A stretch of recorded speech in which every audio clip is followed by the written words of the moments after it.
Assalamu alaikum wa rahmatullahi wa barakatuh. We're in day 5, the last day of Millionaire Mindset. Well done for seeing it all the way through. And well done for all your comments and all your posts and all the things that you are sharing as we go through this. I'm really happy to be reading it, and I'm really looking forward to us as a group all supporting each other with all the things that you're sharing. Now, I kind of alluded to today's topic yesterday in my massive imperfect action when I started to talk about failure.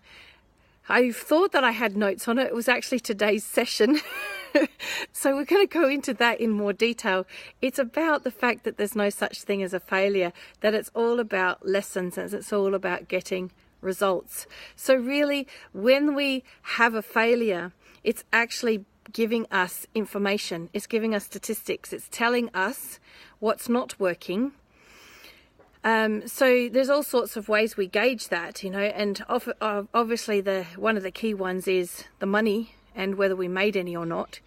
But there's all sorts of other numbers that we look at, like how many people opted in, what percentage clicked, what percentage did this, what percentage signed up here, what percentage actually ended up buying your program, product, services, whatever it is that you had on offer. And so we have ideas in our mind as to what a success might be.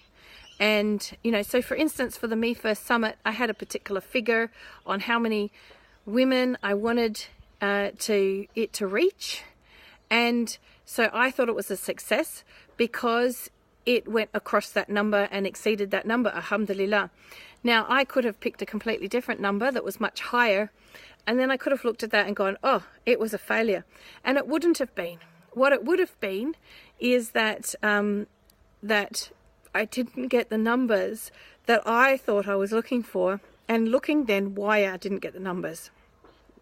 So there's always a lesson to be learned from what we perceive as failures. One might be that our expectations were wrong in the first place. Another one might be that there are things we have to tweak, things we have to look at. So a failure doesn't exist. It's a lesson.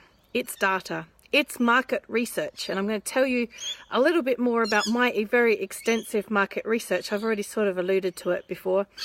So most things, the first time we do them, don't work. To have an expectation that we're going to just put something out there the first time and it's going to work is an unrealistic expectation. Expect that it's going to take time to tweak to get it to the point where it's really working. The other thing to remember is we don't need 10 amazing funnels. We just need one awesome one. So focusing on really perfecting one thing is more important than like doing this, okay, it failed, do this, okay, that failed, and then trying to have like 10, 15, 20 different things, trying to figure out what works. Stick with the one thing and see it through. Figure it out, work out why, tweak it. Maybe it was the email subject lines. So you can check that out. You can go, okay, did people open the emails? If your percentages of opens were low, then your subject heading sucked, right? Excuse the language. If they opened the email, but your percentage click rates were down, then it means that the content of your email was not that great.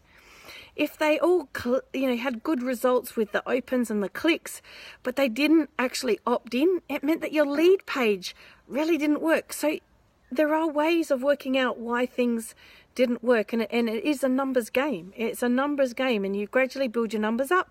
The more numbers you have, the more income you have. It's just inevitable. So it's not failure, it's all about results. The only time it becomes a failure is when you give up.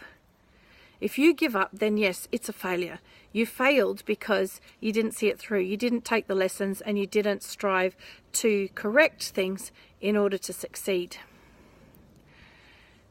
So keep tweaking it and learn every time. So now I'm going to tell you my massive marketing research experience.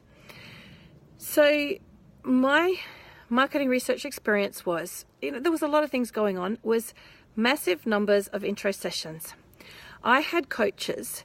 For my first 2 coaches, the focus was 100% on intro sessions. This was their whole formula for sales, was intro sessions. And they taught me how to do intro sessions. My first coach taught me one way and my second coach taught me a different way. So I had two different ways of doing it. The second way was kind of better, but I wasn't making the sales. And I have folders, and I'll show you the folders, like those big, you know, those big wide 2-ring folders, full, 2 of them full of papers of all the intro sessions I've done. I don't even want to add them up, but I'm sure we're looking at, you know, somewhere around 150 to 200 people that I spoke to, and only a handful of them, a bit more than a handful, actually signed up. So my percentage sales was a shocker. And really, it was at a level where it felt like I should give up. Now, the problem wasn't the intro session. The problem was me. It was my mindset. It was the things that were in my way, stopping me from being able to talk about money in a relaxed way. I had money issues. I had I'm not good enough issues, all sorts of things going on. And when I broke through that, it made these conversations much easier, and I have a lot better success rate now. But the other thing that I learned from it was those intro sessions were so much easier to do if the person already had a relationship with me first. And so I started to develop my relationship building marketing model. And what I do, it's not what any of my teachers, any of my coaches or teachers taught me. It's my own hybrid kind of system that I've developed to build a relationship with my potential clients before I actually try and sell them into coaching. And now that whole job that I have to do is so much easier. And the conversation is much shorter, so it takes a lot less time. And I usually get most people to sign into something. And if they don't sign into something there and then, they usually come back not very much long later and join me. And so that's why I developed my 4 Simple Steps to Abundant Clients program, which is all about attract, capture, nurture, enroll. So there's this section in the middle called the nurture section that happens that is key. And that's where I've really developed a system that helps me then make the enrollment process so much easier. And since that's happened, you know, I have no problem to put my mind to it and fill a mastermind program, to just spend a couple of weeks talking to people and fill a program. So there's no such thing as failure. It's all market research. So my market research, those intro sessions, that was a wealth of really understanding my niche. Do you think that after like 150 to 200 conversations with people that I might know a little bit about what their challenges are, what language they use to describe them, how they think when they come to me, and how they think when they leave me? Of course, I don't need to go and do that much market research anymore, because it's really all in my head from all those conversations I had. So yes, all right, I didn't make a lot of money. I spent a lot of time, and I really was at the point where I wanted to give in because it was just so frustrating.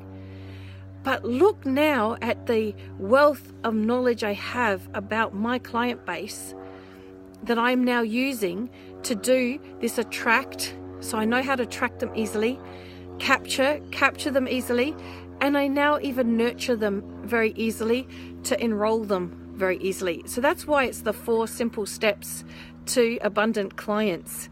And yeah, it's my own personal system that I developed. It's got bits and pieces of everybody else's systems in there, but I just took the bits that worked and put it all together to make my own system. And it's awesome. So what are you going to do? What are we going to do? This is the last video. Some of you who are watching this, you're already part of my programs. So that's cool. We're going to work more on mindset. We're going to work more on these 5 simple steps to abundant clients, as we have been. We're going to get into it deeper. Any of you who are listening to this and you really keen to get abundant clients, really keen to set up these 4 simple steps, have this attract, capture, nurture, and enroll model in your business, just reach out to me. Let me know. We'll have a conversation. I'll make sure first that what I do actually fits your business model, because it doesn't work with every business model. And we'll work it out from there. And if it doesn't fit your business model, I'm going to be more than happy to share with you whatever I can to help you move on. Whatever happens, if we have a conversation together, I will give you as much as I possibly can to help you move forward in your business. So just reach out anyway. You never know. We may or may not be a fit. Well done for keeping it to day 5. Stay posted in the group. I've got awesome plans in this group for sharing more awesome gems about becoming a 5, 6, 7 figure entrepreneur. It's now raining, so I think I'm going to end here and go inside. I look forward to speaking to any of you who would love to talk to me about the 4 simple steps to abundant clients, being a part perhaps of my mastermind or my coaching or any of my programs that may help you take that journey. Assalamu alaikum.